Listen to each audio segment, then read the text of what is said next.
Salut et bienvenue sur la chaîne Politicon. On se retrouve aujourd'hui pour l'annonce de la parution du livre Politicon au format poche.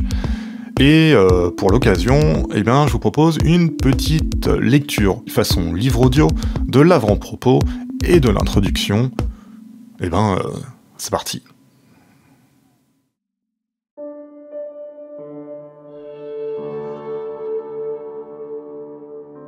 Après des études en philosophie, j'ai démarré une chaîne sur YouTube pour présenter de manière, je l'espère, à la fois accessible et exigeante, une histoire des pensées politiques. J'avais le désir de donner à voir et à entendre une idée claire et nuancée, à rebours des caricatures, des différentes doctrines politiques qui composent nos représentations. Quelques années plus tard, après avoir traité de nombreux thèmes et ouvrages, je passe en quelque sorte de l'autre côté en proposant mon propre livre sur la question. L'idée reste la même. Proposer à un public intéressé par les vastes enjeux de la politique, un livre qui offre une vision globale des idéologies politiques modernes et une introduction à la compréhension de la formation de nos imaginaires politiques et sociaux. Cela me paraît d'autant plus important que nous vivons une période particulièrement confuse dans laquelle il semble difficile de démêler les fils complexes des repères politiques sur lesquels nous fondons nos valeurs et notre vie en société.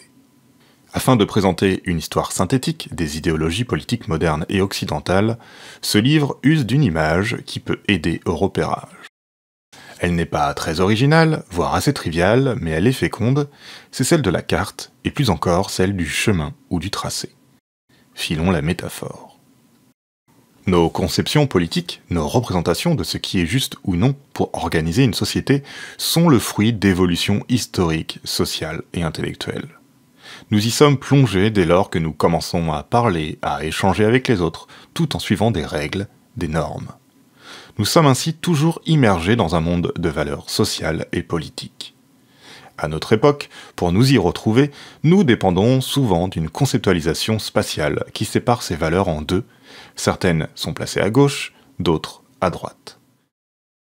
Des interprétations de ce que sont ou devraient être la liberté, l'égalité ou encore la justice naissent des idéologies politiques, c'est-à-dire des ensembles de discours et de justifications sur la manière dont devraient fonctionner ensemble des personnes qui sont amenées à vivre en société. Comment s'y retrouver? Comment échapper à une possible confusion et à la perte d'orientation qui survient parfois dans les actes et les discours? Ce livre propose d'accompagner sa lectrice ou son lecteur sur les routes souvent sinueuses des pensées politiques modernes et contemporaines qui contribuent à façonner nos visions du monde et nos désirs de le changer en un sens ou un autre. Les routes se croiseront parfois et des détours pourront se faire. Il y aura sûrement quelques raccourcis et quelques allers-retours. Les routes coupent parfois à travers champs de manière arbitraire, c'est aussi le cas des tracés qui découpent les courants de pensée. Si il est bien pratique de dégager une multitude de courants ou d'idéologies et de les étiqueter dans un geste définitif, plus encore en les plaçant à droite ou à gauche, on remarque parfois que certains de leurs aspects peuvent se recouper. Tout cela structure ce qu'on pourrait appeler un large imaginaire social et politique qui nous fait appréhender diversement des manières de se représenter sa vie et celles que l'on mène en commun.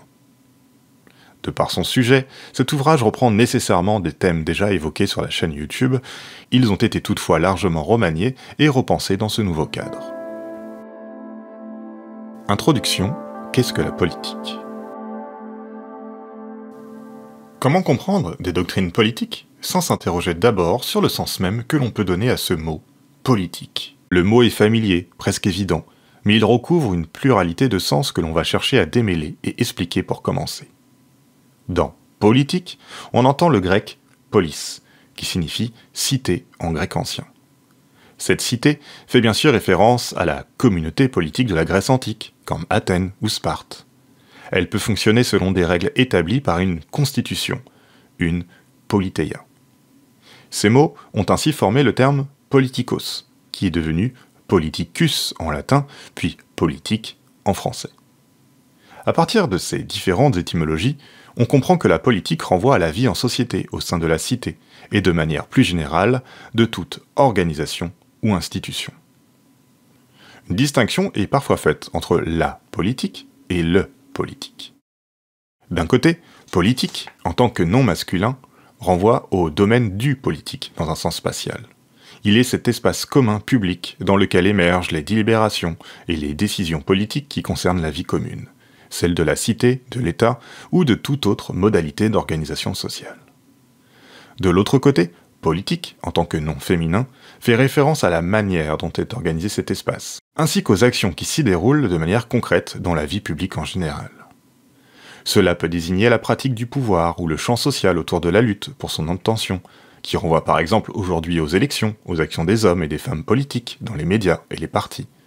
C'est l'idée que l'on retrouve dans l'expression « faire de la politique ». Revenons rapidement sur le politique. L'étendue de l'espace du politique constitue en effet un véritable problème de la pensée politique elle-même. L'espace public est-il le seul espace du politique ? La sphère privée ou domestique ne serait-elle pas aussi politique ? Quand on entend ainsi dire que tout est politique, cela peut signifier que tout ce qui fait partie du monde humain est susceptible de toucher à la vie sociale et à la manière dont on peut l'organiser politiquement. Philosophie politique et sciences politiques. Là où le politique peut donc en tant que concept ou pratique faire l'objet d'analyses diverses, que ce soit en sciences politiques ou en philosophie politique. En simplifiant quelque peu la distinction, on peut dire que les sciences politiques utilisent une méthodologie scientifique issue de différentes disciplines, l'histoire, la sociologie et autres, pour décrire au mieux la société et la politique. Les sciences politiques sont ainsi descriptives. Elles analysent et expliquent, parmi d'autres objets d'étude, le fonctionnement des relations et des institutions sociales et politiques. La philosophie politique peut être également descriptive. Elle étudie les concepts et discute leur cohérence pratique et théorique. Elle peut être aussi normative ou prescriptive, elle propose des normes et des règles. Elle essaie de penser ce qu'est une société légitime, que ce soit du point de vue de la justice et du droit, ou de celui de l'efficacité d'un pouvoir et des institutions. Elle cherche, avec cohérence et à partir d'une analyse du monde existant et de concepts précis, à proposer un fonctionnement plus juste de la société et des institutions politiques. C'est là le grand problème du politique, en tant que théorie normative. Comment penser la vie commune entre des êtres humains différents selon des critères qu'on jugera par exemple justes, légitimes ou efficaces. À partir de là, se dégage un questionnement autour d'une multitude de concepts dont les sens peuvent varier et s'interpréter différemment. Le pouvoir, l'État, la société, le peuple, la souveraineté, la domination, la justice et bien d'autres. À cela s'articulent des valeurs, des intérêts moraux ou matériels, des perspectives différentes qui se rassemblent de manière plus ou moins cohérente dans des idéologies ou des doctrines politiques. C'est ce que l'on va essayer de comprendre à présent. Qu'est-ce qu'une idéologie politique ? Se repérer en politique implique de tracer des frontières plus ou moins poreuses entre des doctrines qu'on appelle idéologies politiques. Il semble judicieux de commencer par définir ce qu'est une idéologie. Retraçons rapidement l'histoire du mot et son évolution. Le terme d'idéologie a été forgé au tout début du XIXe siècle par le philosophe français Destutt de Tracy dans le but de désigner l'étude des idées et leur fonctionnement dans notre esprit. On prête à Napoléon la qualification péjorative du terme qui aurait déclaré que les idéologues s'éloignaient trop de la réalité. Le mot va trouver une nouvelle fortune avec Karl Marx qui va s'en servir pour caractériser les idées illusoires que se font les hommes de leurs conditions sociales et politiques. Pour Marx, l'individu n'est pas un être qui se produit isolément. Il n'a de réalité que par les rapports sociaux dans lesquels il est mêlé. Ce ne sont ainsi pas ces idées qui façonnent la société et les institutions, ce sont d'abord des contraintes matérielles relatives aux nécessités de la vie. Dans cette vie en commun s'engagent des rapports sociaux qui produisent et reproduisent des structures particulières d'organisation économique et sociale, et ce sont ces structures qui viennent après coup influencer les représentations du monde et les idées. L'approche de Marx est appelée matérialiste, car elle insiste sur les conditions matérielles et concrètes de la vie sociale. Tandis que l'approche contraire, qui privilégie l'influence première des idées, est dite idéaliste. L'idéologie est alors conçue comme une représentation de la conscience des hommes qui traduit leur réalité sociale et matérielle, à l'envers. Elle devient un mode de justification du système en place, ou dans le langage de Marx, du mode de production en cours. Marx pense ainsi à l'idéologie libérale qui permet à la classe bourgeoise de légitimer sa domination économique sur le prolétariat dans le cadre du mode de production capitaliste. Par la suite, la définition du mot va s'étendre à toute représentation du monde et volonté de le justifier ou de le transformer. L'anthropologue Clifford Geertz considère pour sa part que l'idéologie peut être comprise comme un système culturel. L'idéologie serait ainsi au fondement de ce qui constitue l'identité d'une culture humaine et qui donnerait à cette culture une vision du monde particulière. Cela passerait par des croyances, un récit historique et les valeurs qu'une culture se donne, bref, un ensemble d'idées qui structurent un système de compréhension du monde. L'idéologie a pour Geertz une fonction intégratrice qui assure la cohésion d'un groupe social. À l'inverse, de la conception de Marx, l'idéologie est pensée positivement, comme la condition même de la structuration d'une société. Rejoignant, pour une part, les analyses de Geertz, le philosophe français Paul Ricoeur note que l'idéologie possède, avec cette dimension constitutive, une dimension pathologique, qui renvoie à la définition négative d'une idéologie pensée pour légitimer un ordre social dominé par une classe particulière. Dans son versant négatif, dès lors, l'idéologie déforme en même temps qu'elle forme. Dans cette perspective, tous les êtres humains appréhendent le monde et jugent les choses d'après une idéologie structurante générale, propre à une époque et à un lieu, puis, en son sein, éventuellement, d'après une doctrine philosophico-politique plus ou moins déterminée. Marxisme, libéralisme, conservatisme, etc. En conséquence, tout se passe comme si les idéologies se jugeaient entre elles, et qu'on ne pouvait parvenir à aucune objectivité capable de penser la réalité sans jugement de valeur. Parler d'idéologie implique de parler depuis une idéologie. Dans ce cadre, Paul Ricoeur reprend le paradoxe de l'idéologie à partir du livre du sociologue d'origine hongroise Karl Mannheim, Idéologie et utopie. La question se pose inévitablement, comment juger la légitimité d'une idéologie par rapport à une autre sans tomber dans un trop grand relativisme? Le défi est de taille, mais des réponses sont possibles. On peut ainsi favoriser des idéologies cohérentes avec elles-mêmes, dans leurs valeurs, leurs normes, leurs jugements, et bien sûr dans les actions qu'elles motivent. Par exemple, la plupart des idéologies modernes se fondent sur des interprétations de ce que doivent être l'égalité et la liberté. Pour ne pas paraître incohérentes, elles doivent justifier comment on peut concevoir des inégalités et des contraintes. Cela peut parfois s'avérer convaincant. Par exemple, il semble juste d'interdire la réalisation d'actes violents contre autrui, mais dans le même temps, il paraît plus compliqué de prétendre vouloir réaliser une égale liberté pour tous quand on laisse une majorité de personnes vivre dans une très grande pauvreté. Il y a là comme un début de contradiction. C'est pourquoi la philosophie politique se donne notamment pour tâche d'étudier la cohérence des normes et des valeurs au sein des théories et idéologies. La connaissance des théories et pratiques politiques peut donc être précieuse pour mieux apprécier la cohérence d'une idéologie. Enfin, selon Ricoeur, l'idéologie paraît meilleure quand elle ne se mue pas en sa dimension pathologique et qu'elle se sert de l'utopie pour produire des changements positifs et émancipateurs. On voit qu'il existe une double polarité qui caractérise à la fois l'idéologie et l'utopie. L'idéologie a ainsi un versant constitutif et positif, et un versant destructeur et négatif. L'utopie, de même, possède son côté négatif, qui renvoie à son irréalisme, et son côté positif, qui imagine des possibles politiques. Le caractère positif de l'un permet de corriger le caractère négatif de l'autre. L'idéologie a besoin de l'utopie pour se décloisonner, et l'utopie a besoin de l'idéologie pour se structurer. Le caractère péjoratif du mot idéologie reste dans le langage courant, essentiellement pour délégitimer les idéologies concurrentes. Si l'on assiste à des débats politiques, on verra bien souvent les contradicteurs prétendre que l'adversaire est dans l'idéologie, comme si cela était une insulte. L'idéologie devient synonyme d'idéalisme, comme si elle se perdait dans l'utopie. Il s'agit d'invectiver celui ou celle qui, à être trop plongé dans les idées, aurait perdu le sens de la réalité. L'expression « There is no alternative » prononcée par Margaret Thatcher illustre bien ce phénomène. La seule réalité possible renvoie dès lors à la mise en place d'une seule orientation politique. Celle-ci marque la fin de l'histoire, caractérisée par la victoire du consensus de la démocratie libérale. On vante encore aujourd'hui le réalisme ou le bon sens face à l'idéologie. Le terme, on le voit, suscite toujours des débats qui renvoient au paradoxe dégagé par Mannheim. La disqualification de l'idéologie intervient aussi par ce qu'on pourrait appeler des concepts stigmates qui agitent le plus souvent les espaces médiatiques.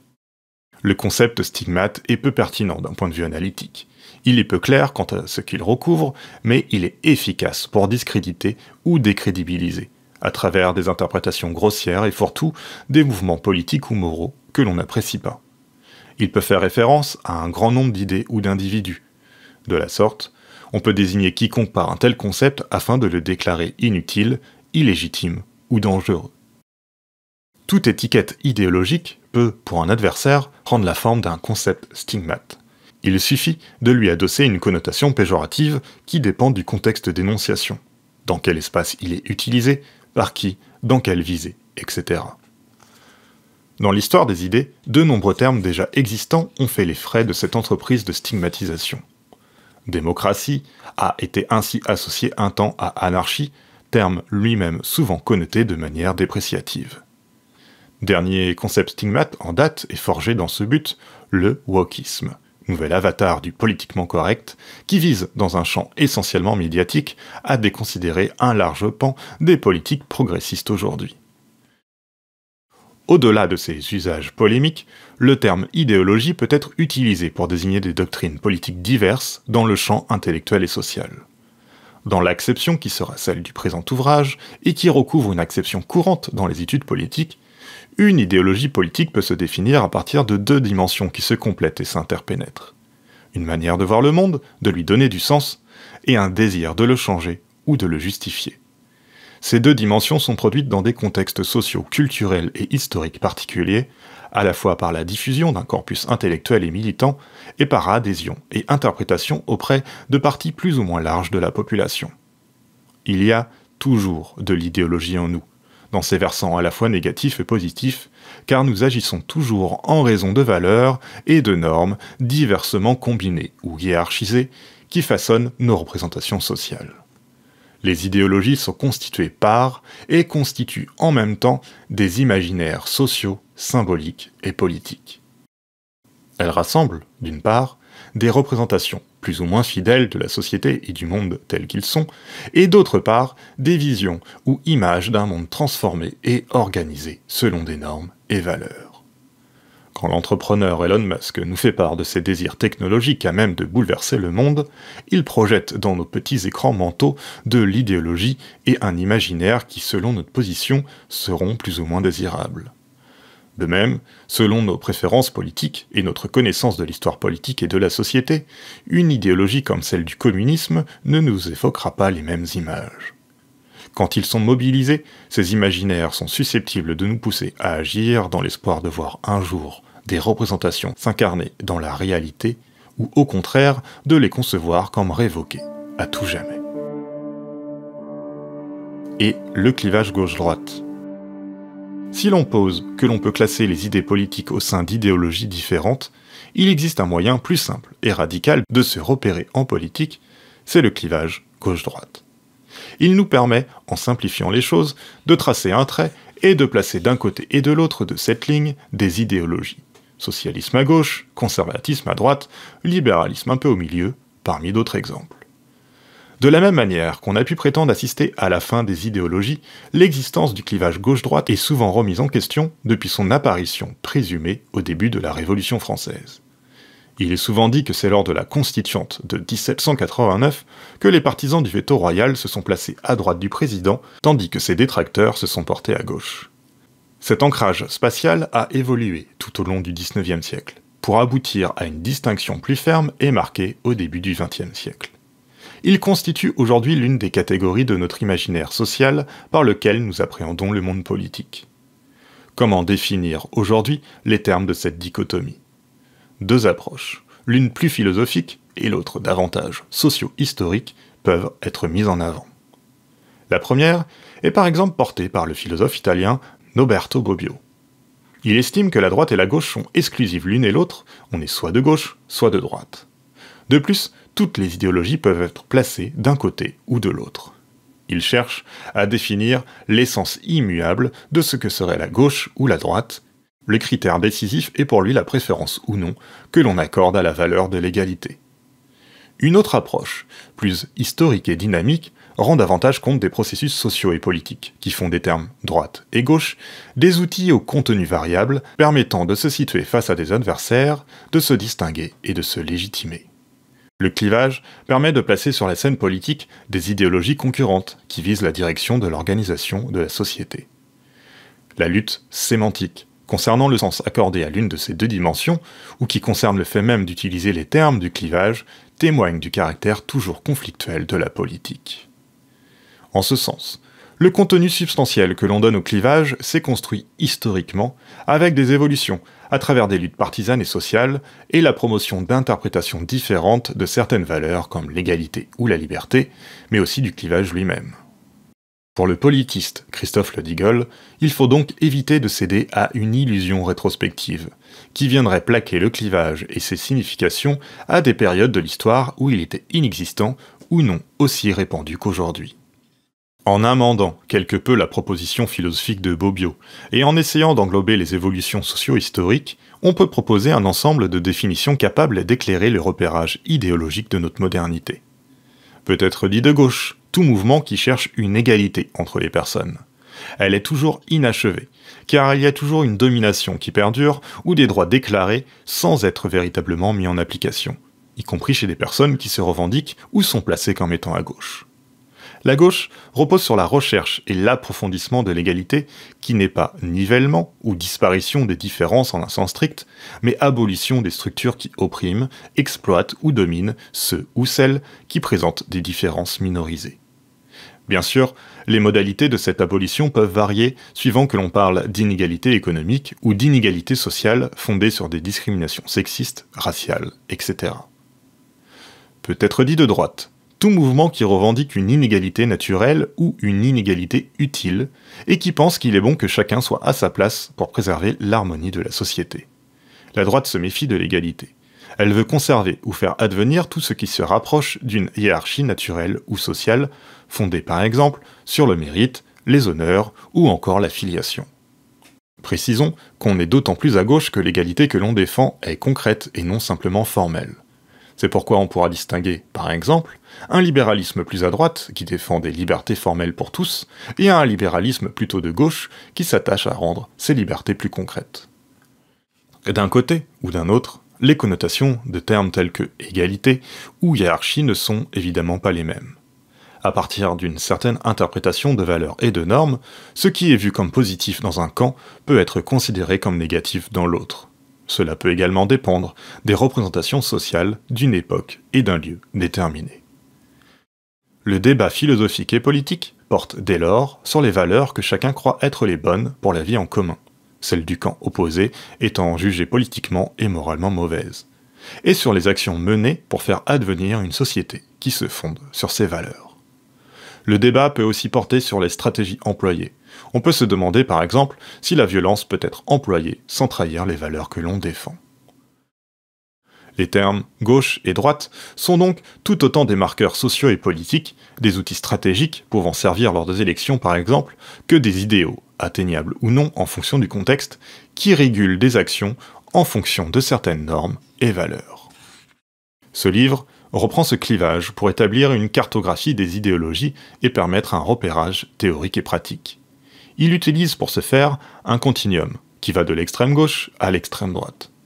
Il tente de le faire de la manière la plus cohérente possible, à partir des définitions proposées, en rappelant qu'il n'est pas intemporel et qu'il résulte bien d'une construction sociale et historique du champ politique qui vise aussi bien les idées que les actions. Quelques précisions essentielles. Les doctrines politiques sont souvent des constructions intellectuelles et sociales rétrospectives. Les auteurs attachés à tel ou tel courant n'ont pas conscience de faire partie d'un tel ensemble de pensées rassemblées sous un nom en isme et qui apparaissent souvent bien longtemps après leur mort. Les problèmes qu'ils posent et les solutions qu'ils tentent d'apporter répondent en réalité au contexte spécifique de leur époque. En ce sens, il faut garder à l'esprit que les idées et idéologies politiques sont le produit d'une histoire qui prend place dans un cadre social spécifique et qu'elles ne peuvent jamais être parfaitement extraites de leur contexte pour être étudiées isolément. on essaiera d'en rendre compte en apportant parfois un éclairage bibliographique pour ne pas encombrer le propos du présent livre. Précisons également que chaque idéologie, bien qu'elle soit souvent décrite au singulier, se conjugue le plus souvent au pluriel.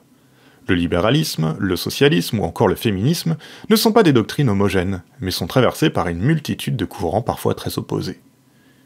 Autre point. L'histoire des idées et des idéologies du monde occidental moderne est entre autres très masculine. Cette caractéristique est à la fois le produit d'une histoire de la domination masculine et d'une volonté par bien des auteurs et philosophes de voir celle-ci perdurer. À de très rares occasions, des penseurs, quand ce ne sont pas des penseuses, incluent explicitement les femmes dans leurs théories politiques. De manière générale, derrière les grands mots de l'universel, les théories politiques modernes ont eu tendance à reproduire la domination politique par le genre, sans parler de celles relatives à la colonisation et à l'esclavage, qui ont produit ou exacerbé des hiérarchisations pensées en termes de race. J'espère que ce livre répondra à certaines interrogations et suscitera l'envie d'aller voir plus loin. Avec le désir que j'éprouve toujours moi-même, de chercher à comprendre plus précisément comment notre monde et ses représentations se façonnent et fonctionnent.